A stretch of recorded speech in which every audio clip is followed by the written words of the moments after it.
Halo Sobat Ngomin, apa kabar? Sorry kemarin aku nggak bikin konten karena ada kesibukan. Oke. Nah, hari ini kita bahasnya khusus Inter. Nggak ada yang selain Inter. Biasanya kan aku update Serie A dikit-dikit, tapi sekarang Inter aja. Yang pertama soal Super Copa musim depan. Nah, ini ternyata sudah hampir pasti ada dua calon lawan Inter.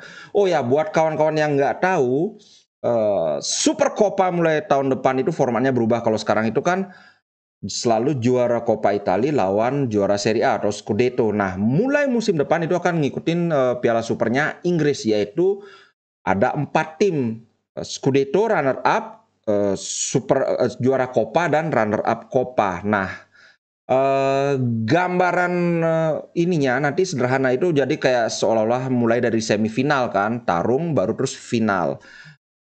Aturannya simple, Scudetto lawan runner up Coppa. Juara Coppa melawan peringkat tertinggi tapi bukan Scudetto. Nah, ngerti enggak? Peringkat tertinggi tapi bukan Scudetto, karena yang Scudetto kan udah Napoli. Jadi kalau kita lihat di Serie A table, jeng jeng, pilihan lawan Inter itu ada dua, Lazio atau Milan. Walaupun misalnya Inter yang runner up, berarti kan tetap pilihannya hanya Lazio dan Milan, karena kan tidak mungkin Inter lawan dirinya sendiri. Karena Inter statusnya juara Coppa, sekali lagi aturannya simple, melawan tim peringkat tertinggi di klasemen Liga selain juara Liga, yaitu dalam hal ini kan Napoli. Nah, oke, kira-kira siapa ya? Kalau Milan main lawan masih 2 kali lagi, Lazio masih 2 kali lagi, Milan masih bisa membalas Lazio, menyalip Lazio, tapi kayaknya sih Lazio. Lazio itu pertandingannya kalau kita lihat, Lazio kita kan lawan Atalanta, Lazio lawan Cremonese, masa sih kalah? Tapi Cremonese lawan Napoli menang loh mereka di Coppa Italia. Kemudian pertandingan terakhir Lazio lawan Empoli, sedangkan Milan lawan Verona. Tapi besok dini hari, lusa dini hari itu Juventus lawan Milan. Jadi kayaknya Lazio sih lawan kita. Aku yakin banget pasti Lazio untuk musim depan. Tapi itu soal musim depan nggak usah terlalu banyak dibahas kan. Nah, yang kedua, kabar bagus. Inter optimis bahwa Mkhitaryan bisa bermain di final UCL lawan City. Nah, kalau kita dulu kan mikir di musim lalu kita punya 3 kan, Brozovic, Hakan, Barella. Manapun di antara ketiga ini yang diganti, kita permainannya pasti langsung menurun performa lapangan tengah. Kan waktu itu ada siapa namanya yang dari Chili itu, aku lupa, yang mantan anak Juve. Aduh, lupa banget yang Moha itu. Nah, itulah, ada Vecino juga. Tapi sekarang kalau Mkhitaryan dia fit, artinya adalah satu pemain kita yang sudah kelelahan, biasanya Hakan yang paling pertama lelah, dia diganti dengan Miki, kualitas lapangan tengah kita itu nggak turun terlalu drastis. Nah, ini yang bagus. Semoga beneran bisa. Kalau dari tim medis Inter kemarin itu sudah ada pemeriksaan lagi, katanya sih ini kemungkinan sekitar 80% dia sudah bisa main lawan Manchester City. Yang kedua, aku nggak tahu ini kabar baik apa kabar buruk, kalian yang menilai sendiri. Inter Milan key defender, at least untuk musim lalu, Milan Skriniar kemungkinan sudah bisa bermain lawan Torino. Nah, masalahnya gini, setiap pemain apalagi yang cederanya lama itu dia perlu beberapa game untuk get in the flow gitu loh, untuk bisa apa sih istilahnya, aklimatis bukan, untuk bisa terbiasa dengan atmosfer pertandingan. Karena ya lihat aja Gosens gimana, sekarang sudah mulai bagus tapi baru-baru habis cedera itu kan lama banget dia nggak karu-karuan mainnya kan. Nah, begitu juga Skriniar. Yang menjadi masalah adalah Skriniar ini posisinya center back. Center back dan kiper itu adalah posisi yang tidak boleh melakukan kesalahan. Karena kalau center back melakukan kesalahan itu habis center back ya udah kiper gitu loh. Kalau striker nggak ngelakuin kesalahan kan ya udah kita batal dapat gol. Tapi kalau center back ngelakuin kesalahan kita bisa kebobolan. Ini yang menurutku, aduh, sedangkan Inzaghi sih ya senang ya Skriniar bisa main, tapi ngelihat gimana performa Skriniar sebelum cedera pun kalau dibandingkan dengan performa Darmian, bagusan Darmian. Iya nggak? Pasti banyak yang setuju nih. Apalagi sekarang dia habis cedera lama. Mungkin kalau sudah di akhir-akhir pertandingan oke lah, nggak masalah, terserah mau masukin siapa terserah, aku nggak peduli. Tapi kalau lawan City ini benar-benar apa ya, benar-benar mesti the best, dan the best kita di center back itu saat ini menurutku adalah Darmian. Oke, kemudian Arrigo Sacchi, Pak. Arrigo Sacchi biasanya dia bikin apa ya, komentar pedas yang selalu menjelek-jelekan Inter, tapi mungkin dia karena orang Italia ya. Ketika Inter lawan City, dia malah bilang gini, Manchester City harus berkeringat banyak dalam pertandingan final. Ini kiasan ya, maksudnya adalah banyak yang orang sudah taking for granted bahwa ya udah City pasti menang karena gimana sih Bil? Sebagai Interisti sebenarnya agak berat untuk mengakui memang saat ini City unggul segala-galanya dibandingkan Inter. Tapi itu di atas kertas. Lalu aku bilang main bola itu di atas lapangan, bukan di atas kertas. Nah, Sacchi tiba-tiba biasanya dengan wah Inter itu kan jelek, wah Inter itu kan gini, mengandalkan keburukan, tapi justru dia malah diwawancara dengan La Gazzetta, dia malah memuji Inter. Inter punya materi pemain yang bagus, punya organisasi permainan yang bagus. Kemudian dia juga bilang, let's say that in order to win the trophy, City will have to earn it. Untuk bisa memenangkan trofi, City will have to earn itu. Earn itu artinya mendapatkan, tapi dalam tanda kias ini maksudnya adalah menunjukkan performa yang maksimal yang layak untuk mendapatkan trofi itu. Dalam hal ini ya seperti yang aku bilang, walaupun banyak yang menganggap sudah pasti City lah menang, kalau pasar taruhan juga pasti sudah semua mengunggulkan City kan. Tapi belum tentu juga, mereka harus berkeringat banyak karena Inter memiliki kualitas yang dibutuhkan untuk menghadirkan masalah. Guardiola tahu dia bisa melakukan kesalahan.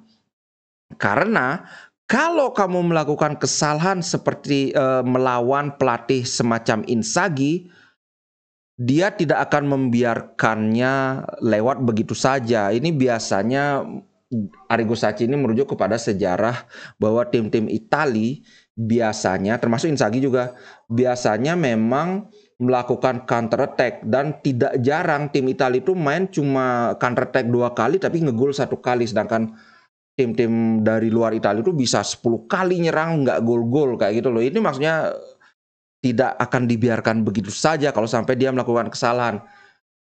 Aku setuju, apalagi kalau Inter bisa memanfaatkan Brozovic dan Calhanoglu terutama dengan melakukan syuting-syuting dari jarak jauh yang seperti di Liga lawan apa itu Hakan yang syutingnya luar biasa banget.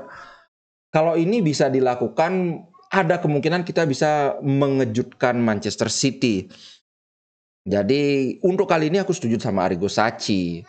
Kemudian ini lagi-lagi striker kebanggaan kita, Joaquin Correa, yang sangat rajin pressing lawan, sangat rajin berlari, bahkan lebih rajin daripada Kanjeng Rogolimo, cedera lagi Pak. Aduh, kali ini cedera di calf itu, otot paha itu. Dan kemudian Korea udah nggak bisa main lagi sepanjang sisa musim ini. Aduh, mungkin selama ini apa yang bikin Korea itu kayak males lari itu mungkin karena memang dia tuh belum sembuh bener ya. Aduh, aku nggak tahu, udah males sudah. Selama ini aku selalu berusaha mendukung dia, tapi udah nggak usah. Kemudian Chelsea lagi-lagi menegaskan niatnya untuk membeli Onana, dan mereka, iya deh aku kasih Kepa. Kepa ini dibeli 80 juta 5 tahun lalu dan mereka nggak puas. Aku masih tetap dengan pendapatku bahwa tidak bisa. Kecuali kalau 80 juta nggak usah lepas Onana, karena ingat kan ketika aku bilang bahwa Inter kebobolan banyak gol, tapi banyak kebobolan ini terjadi di paruh awal musim, di paruh pertama musim. Sedangkan di paruh kedua Inter sedikit kebobolannya. Salah satu faktor utama itulah Onana. Dia punya refleks yang sangat bagus, sangat piawai dengan kakinya, dan dia bisa mengorganisir lini pertahanan Inter. Dia ngasih komando segala macam. Kalau kita kita jual Onana, susah banget cari penggantinya. Itu yang menurutku, aku tetap dengan pendapatku jangan dijual, kecuali 100 juta. Kalau kawan-kawan gimana? Kayaknya bahkan di sini ada yang komen ini. This guy is the reason ini nih. Orang ini adalah alasan kenapa pertahanan Inter tidak terlihat jelek, tidak terlihat rapuh. Menjual dia adalah kesalahan besar. Bener banget bro. Aduh, kita kayak contoh ya. Lawan apa itu? Kita banyak banget ditembak, kena shooting. Banyak banget yang bisa dimentahkan oleh Onana. Kalau ini sampai dijual, apalagi Handanovic sudah hampir pasti pensiun musim ini. Itu sih menurutku. Oke, sekarang kita bahas Inter lawan Atalanta. Hihi.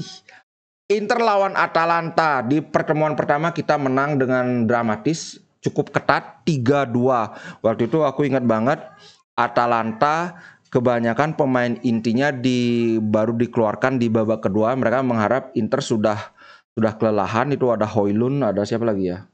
Lupa aku siapa lagi. Kok Miner kalau nggak salah. Højlund ini kan sebenarnya salah satu goal getter mereka yang bagus. Dia juga bisa build up, bisa turun, kemudian semacam second striker gitu. Tapi waktu itu kita beruntung, Højlund masuk, Inter sudah benar-benar menguasai permainan. Jadi walaupun hasilnya 3-2, kita tidak terlalu dibikin ketar-ketir lah oleh si Højlund ini. Nah, untuk pertandingan besok kemungkinan Atalanta harus benar-benar ngegas dari awal. Buat kawan-kawan yang mungkin belum tahu, secara head to head kita itu lebih unggul, jauh lebih unggul, 65 menang, seri 34, kalah 24 kali.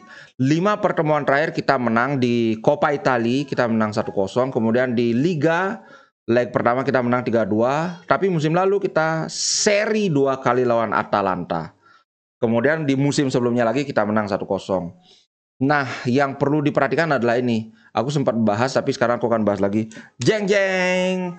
Inter saat ini ada di peringkat ketiga dengan nilai 66 poin. Wih, aku nggak kelihatan ya. Dengan nilai 66 poin. Ini dia. Jeng jeng jeng jeng jeng. Atalanta ada di peringkat kelima dengan 61 poin. Sebenarnya kita finish peringkat 3, peringkat 2, peringkat 4 itu nggak ada ininya. Nggak ada bedanya menurutku. Karena kita sama-sama lolos ke Liga Champion. Jadi kalau kita mau bilang gimana aja perhitungannya supaya kita pasti lolos Liga Champion. Kalau kita seri lawan Atalanta, kita sudah pasti lolos. Ini sederhana aja. Nah, nilai kita sekarang 66. Kalau kita seri, nilai kita jadi 67 dan Atalanta jadi 62.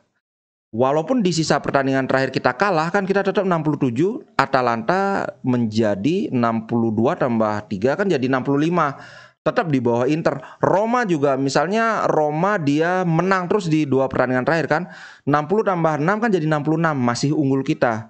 Jadi itu yang aku bilang, bahwa asalkan kita seri, kita sudah pasti lolos Liga Champion. 4 besar sudah di tangan. Kalau menang ya udah nggak usah ditanya lagi kan. Tapi kalau kita kalah, maka penentuannya ada di pertandingan terakhir lawan Torino. Nah, kalau misalnya kita kalah, kemudian lawan Torino kita menang, kan nilai kita jadi 69 ini. Kan sudah nggak masalah kalau kita kalah, kalau kita menang lawan Torino.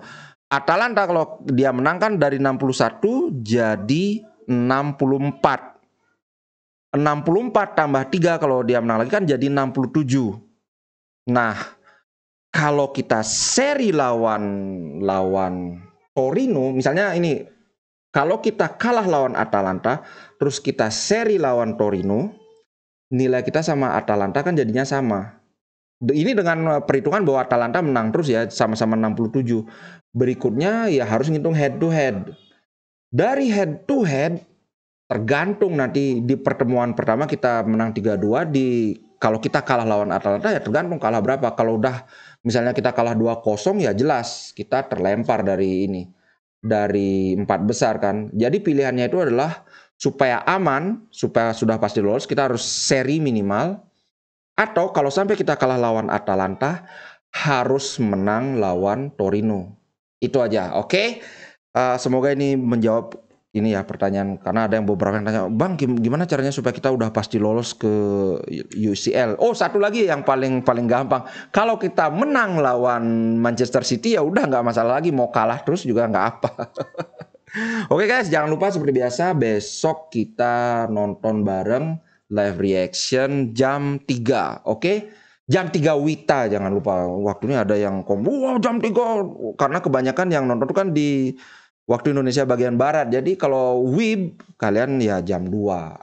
Oke, karena aku di Bali. Mungkin banyak yang nggak tahu ya, aku ini di Bali. Jadi patokanku ya Wita gitu. Oke, sampai jumpa. Oh, terima kasih karena banyak lagi nambah, ada yang jadi ngominer, jadi member, terus ada juga yang nekat jadi ngominer sejati. Aku akan segera menghadirkan polling untuk ini berikutnya, untuk video konten spesial berikutnya untuk di polling oleh ngominer sejati. Oke, ciao guys, sampai jumpa besok dini hari. Oke, ciao. Inter Milan di dadaku, biru hitam warna darahku. Label winnernya Itali, tidak pernah degradasi. Inter Milan kebanggaanku.